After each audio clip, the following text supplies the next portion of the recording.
Thank you Navdeep గారు, thank you so much. And ఇప్పుడు మా దండోరాకి పవర్ హౌస్ తన స్పెల్ బౌండ్ పర్ఫార్మెన్స్తో అదరగొట్టినటువంటి మన వెరీ ఓన్ శివాజీ గారిని మాట్లాడవలసిందిగా రిక్వెస్ట్ చేస్తున్నాం.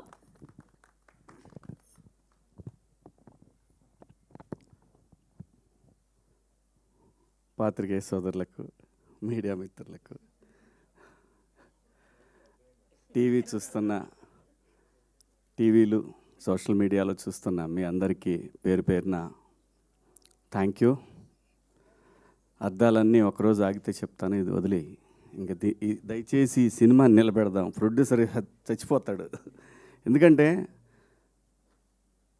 ఇంకొక ప్రొడ్యూసరు ఈ సినిమా చూసి డిస్ట్రిబ్యూషన్ చేయటం ఫస్ట్ టైం. హనుమాన్ ప్రొడ్యూసర్ గారు సినిమా చూసి చేశారు. ఇలాంటి సినిమా మా డైరెక్టర్ నీలకంఠ గారు చూశారు నిన్న. ఆయన చెప్పింది ఒకటే, కొన్ని తరాలకు ఒకసారి వస్తుంది ఇలాంటి సినిమా అని చెప్పాడు.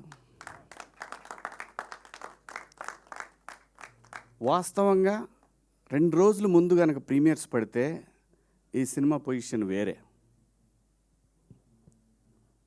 ఎందుకంటే అంత హార్డ్ హిట్టింగ్గా ఉండే ఈ సినిమా సెన్సార్ వల్ల డిలే అయింది. అందులో వాళ్ళ తప్పేం లేదు, కొన్ని అబ్జెక్ట్ చేస్తారు కదా.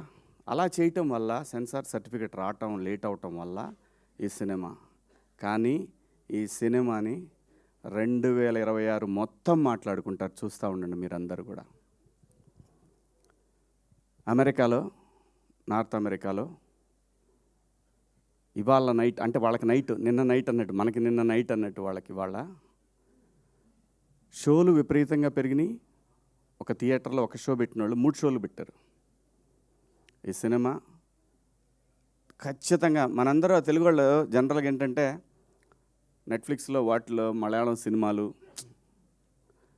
ఆయన బైసన్ డైరెక్టర్ మారి సెల్వరాజ్ అలాంటి డైరెక్టర్తో పోల్చి తన్ని మాట్లాడుతున్నారంటే